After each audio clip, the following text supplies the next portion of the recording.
All right.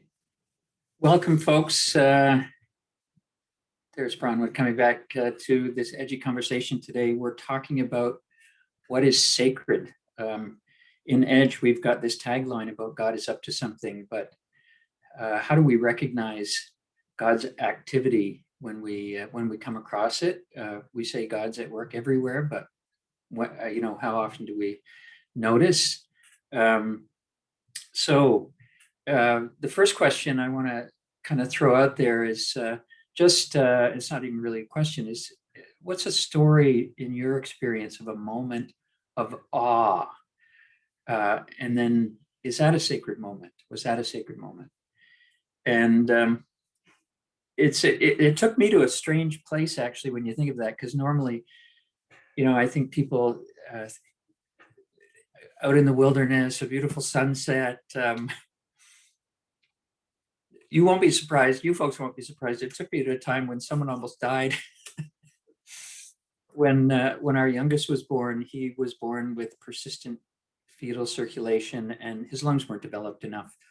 And there was this kind of 10-day period where his lungs were getting more tired, but they were trying to loosen up the lungs enough to kind of for him to be viable. And they got right up to the maximum level of oxygen, and it was just like this moment between the two trapezes. He was like in midair, and will he be able to hang on long enough to grab the next one? And I just remember that being a moment, being a time that was filled with awe. Like I was in awe of the medical system, but more than anything, I was in awe of Graham and how, this new person coming into the world, into our family, and having such power to in me, like if I could have, the kind of father thing, if I could have given my life and traded places, would have done it in a second.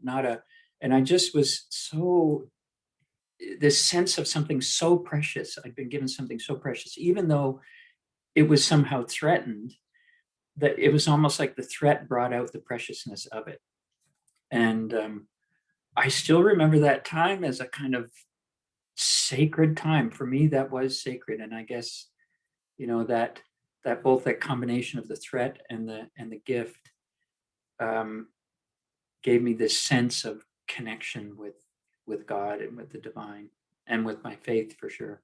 Wasn't all fun and roses, but I would definitely call that a moment of awe and definitely a sacred moment. What about you folks?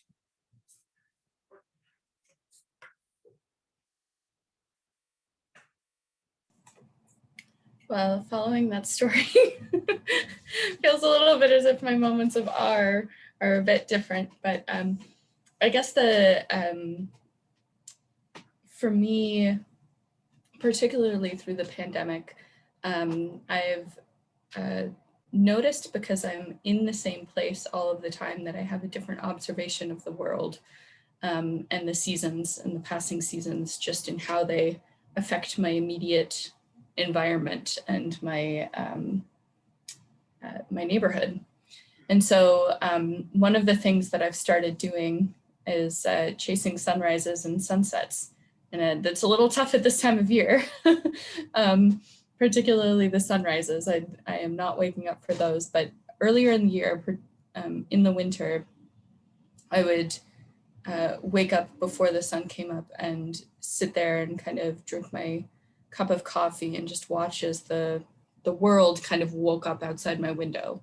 And then, like we got a little bit later into the year and the spring was coming, and then there were some birds that made some sounds. And then, the trees that are kind of in my view started leafing out. And it's just been this interesting progression of watching the way in which nature kind of shifts, and having that centering moment in the morning. I'm definitely focused more on sunsets these days.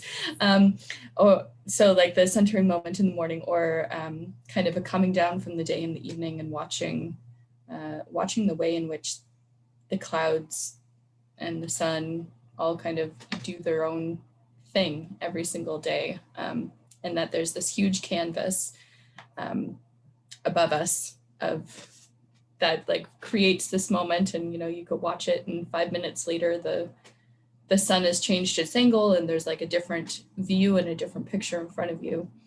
And so I've been spending a lot of time kind of seeking out those moments in the day-to-day for a moment of awe, and also being very grateful that I live in a part of the city that has those wider views, and I could see kind of over the rooftops of things and still get a big sky moment. So and I definitely do believe that they're sacred, because if you sit and you just watch the transformation, you kind of like let your mind go a little bit. There's, I don't know, you're just in touch with this stillness, and you're in touch with this kind of peace. And even on days when it's like particularly overcast or raining or something like that, there's something that you can find that's in that to still find those moments of peace or awe, even if it does get harder to wake up in the morning, if you wake up and it's dark and snowing outside, or something like that.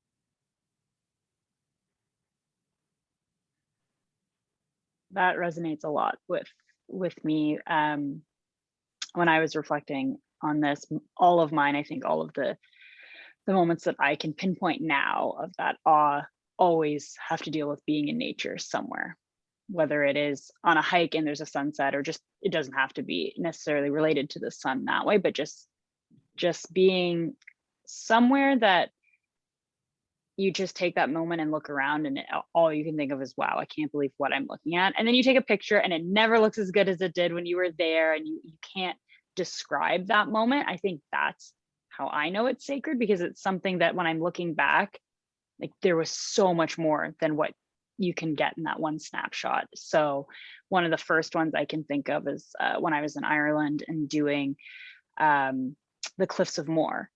And you climb all these steps and you're looking, and then it's this like massive, I don't like heights, I'm very afraid of heights, so I'm already up there and I'm looking at the water, and the water is rough and these gigantic cliffs, but it's just this moment of stillness, but then also fear. So it's just this, all these emotions hitting you at once. And then similarly, like you're coming down and then you're looking at it, and from far away, like, okay, maybe I don't know if it looks as impressive from here, and then you get back up. It's just this moment of like clarity when you're there, and then you can't describe it when you're not there. It's, I don't know, I can't even really describe it perfectly. I just know that when I'm in that moment, it's awe.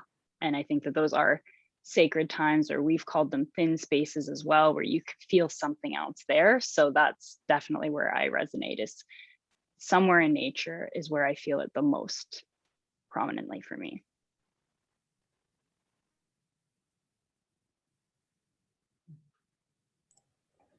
I think I've had many moments of awe as a parent, Rob, but maybe a little different when COVID, when we were in lockdown last spring, we began to do a lot of walks, nature walks, and we started. We actually got my then 2-year-old, I guess 3-year-old, noticed all the birds singing, and so we actually found an app that helped us on my phone that helped us identify birds. And I think my awe was when my little 2 or 3-year-old was basically studied this app, and we would go out on walks and she'd be like, oh, that's a blue jay and that's a robin. And it was just this ability to I think the curiosity, and also then the ability to learn and recognize the world around her. And I think that's just continued with, like, I think of, so I have an almost 8-month-old who is so determined to walk right now, and she just keeps pulling herself up on stuff, and I'm like, the determination to learn that, it's just such hard work. Like, she just does it all day until she finally, like, basically collapses in exhaustion and is like, okay, I'm done for the day. But I think that, like, determination and ability to learn and grasp, and woke up this morning with, you know, an almost 6-year-old who was determined to read a Wonder Woman book. There's some big words in there, and we take it so much for granted, and just this awe that, you know, they can tackle these things and learn and grow, and as much as I like to think I'm a part of it, really it's you know, I'm just like a helper. I'm a little tool along the way, and they're just determined. So I think that I hold that awe, and some of those feel pretty sacred, those moments. Yeah. Well, you've each said a little bit about what it feels like. And Sam, you were talking about the whole mix of emotions of fear and exhilaration and awe. Just that's the word. But what did it feel like? I resonate with that mixed feeling, right? But it's almost like, because fear or exhilaration, and I guess those are the same feelings, actually. It's just how you interpret whether it's a threat or a thrill. But that this sense of being a part of something much bigger, like there's a power at work that kind of dwarfs my existence on my own. And that's what I saw in Graham's struggle. Like, this tiny little thing just arrived, is like so, reaching for life, and just a sense of that life force that is a part of all of us, and feeling dwarfed by it. And like some of you, I feel that too. And sometimes I try to get a sense of standing upside down on the earth, because we always think of, like, the direction we're standing is, our heads toward us up, but it's a globe, right? Like, how to to get a sense of, and sometimes I've had a sense of the moon. If you watch it long enough that it can move like a whole night, you get a sense of the moon actually moving around, or the earth turning towards the sun. And then I get that same feeling of both connection, but to something much bigger, like that kind of, it's affirming and it's dwarfing. Like, you feel insignificant and yet connected to something so massive, so enormous. Anyway, what did it feel like for you folks?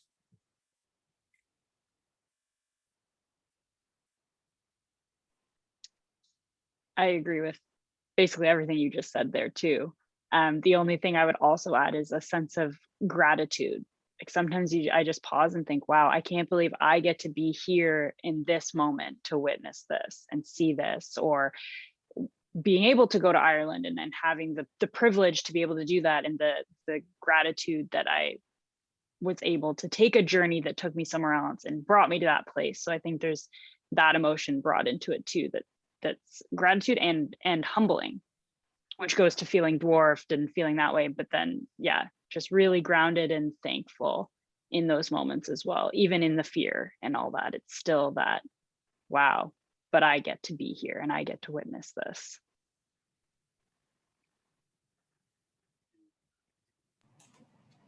I think a big thing for me is that most of the time when I experience a moment of awe, I am incredibly present.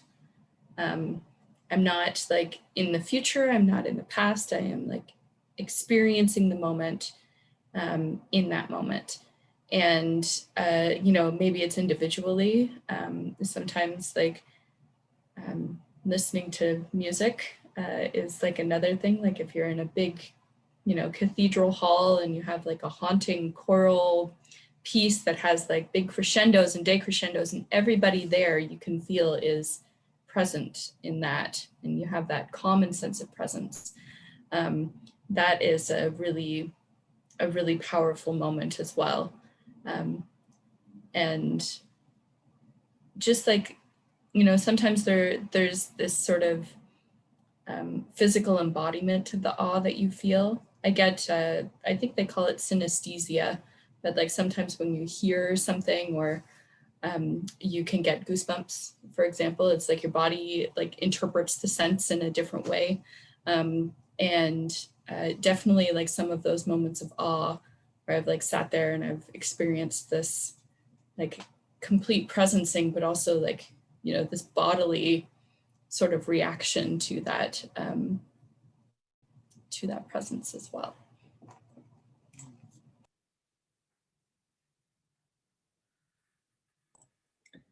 Yeah, I think when I was reflecting on these questions, I did find myself reflecting on the sacraments as well in our church. And one thing I'm struck by with what is sacred and what do we honor as being sacred. The sacrament, the practice of communion has always really, I guess, spoken to me of coming to the table and being present there. And I think I'm just reflecting on what you're saying, Rob, too, where it's in some ways it's that I'm just like a tiny piece, right? Like it's not my table, it's not the church's table, it's God's, it's Jesus' table, and that we come to be part of that meal, bringing all of our stuff, but we're still welcomed there, and we welcome others as part of that practice and share that meal. And what you're saying, Alexandra, of like being present in that, I think that's part of what makes that sacred is really being grateful for to be invited into that and being and welcoming others into that. So I think even in the moments of awe that I heard reflected today, it's that, yeah, it's that gratitude piece as well, and being part of something bigger, but also being valued at that moment. That's a great segue to our next question, which is what spaces are sacred and what spaces aren't sacred.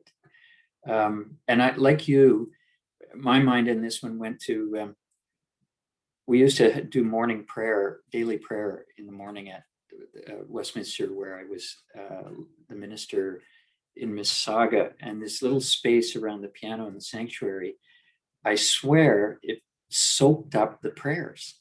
And eventually, like, you couldn't walk by it without feeling this sense of peace and maybe it's just conditioning, right? Like I don't need to explain it or anything. It's just, and other people would say that though, and not necessarily even people that have been part of the morning prayer, but you know, this sense of peace in this place. And I think, and I've had similar experiences with like stone circles, but it's kind of where we ritualize that experience, where we kind of name it, where we pray, you know, becomes a kind of sacred space for me. So not sacred, I don't know. What do you think?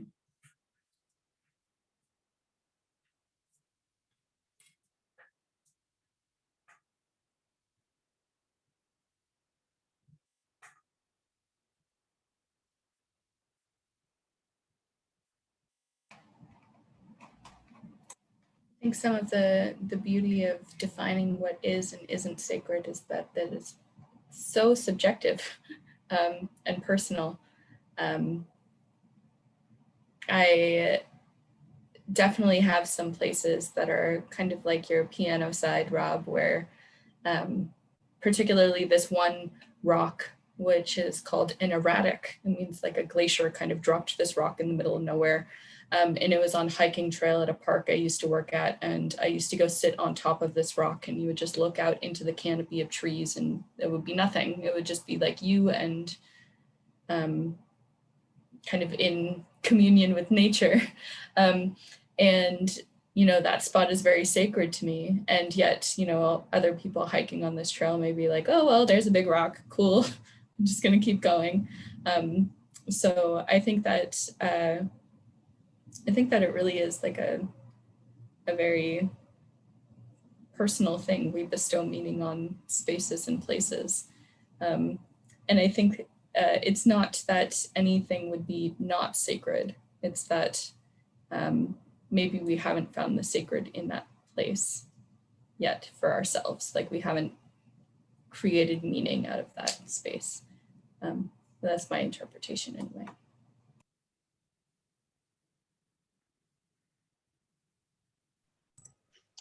As you were talking about the rock, I was reminded in a course I had to take, everybody had to describe something that they found a sense of place with. And this one was based in the environment. So it was something you connected with and you had to describe it. And mine also is a rock in a path near my parents' house that as a kid, I grew up around. That was, home free when you were playing tag or hide and seek. And that was where we'd have picnics as kids.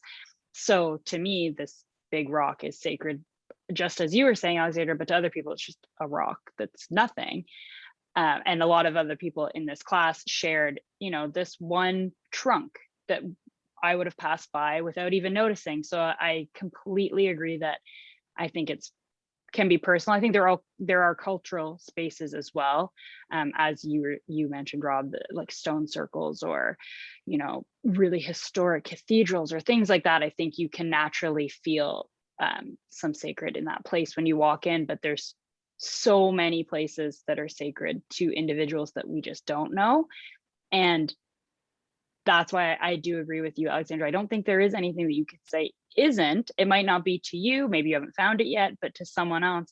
I'm thinking about my dad, who is not a very outwardly religious person, but he would claim, the Montreal Canadiens dressing room would be a sacred place for him. And he would use that terminology because he grew up watching it with his dad and they did this. And there would be more meaning than he might admit when he first said it. He would say it kind of surface levelly, but then you'd get into it and there'd be these really deep reasons why you connect to it and why you do think it that way. So I think that it is such a personal question that I don't know how we could answer what isn't, or at least that's my interpretation as well. I'm definitely open to hear if somebody has a spot that they think could not be, and interested to hear why.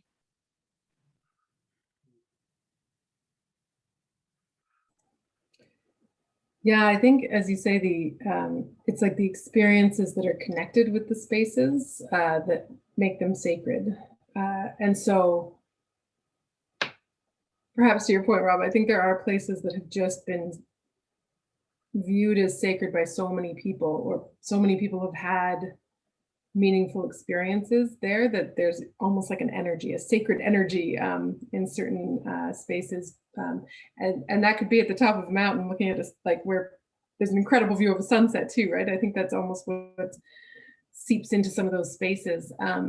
But it's funny you say that, Sam, because I was actually thinking we have a deck at our cottage and it's surrounded by trees, and my father, who really liked nature through a glass window, actually would sit there and he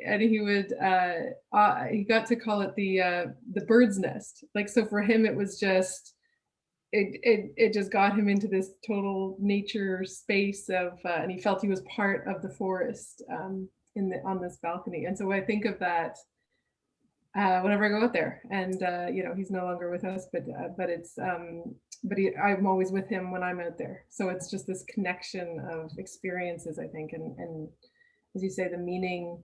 I don't think it's just the meaning we give it. I think it's also like the lived presence of being there that, I'm going to say, energizes. I don't know if that's the right word. Imbues those spaces with a magic, a power, a something.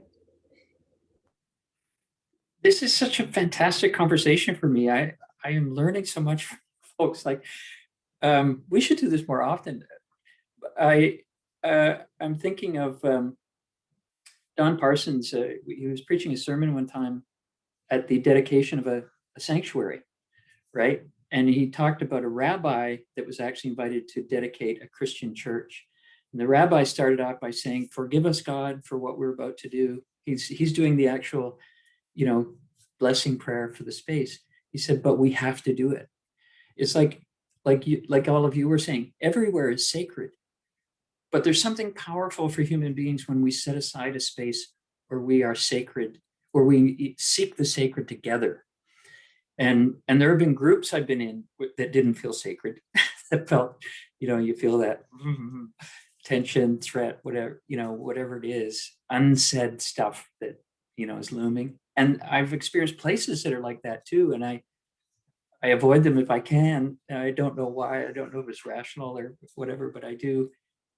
But so it leads me to the question, what is sacred?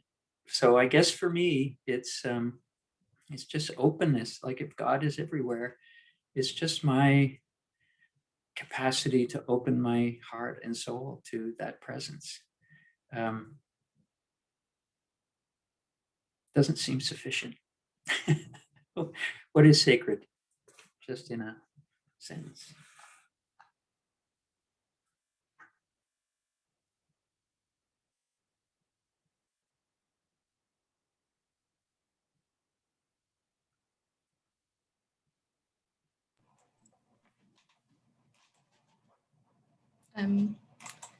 I would say that one of the things that I find sacred is just connection.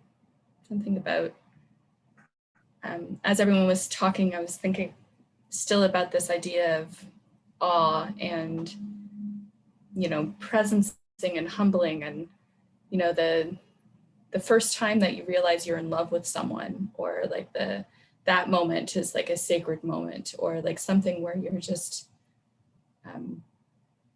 in community and together. I think that sort of experience definitely feels sacred to me. So singing with other people in a church choir, which I miss so dearly. There's nothing that any of us, one individual, could be able to produce, but it's the togetherness and the wanting a similar outcome or something that's driving that allows for beauty to unravel. That is really lovely.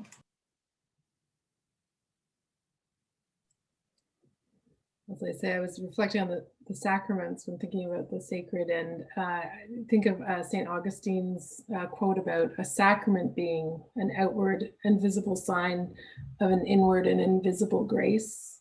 And so when I think of what sacred is, I think it is, like those things or moments or places that connect us and are relational. And I think we sort of hold on to those moments as like that outward sign of that inward grace and connection that we don't always feel, even though I think it's always there. I think it's those moments where we can actually like be present and tune in to that frequency, if you will.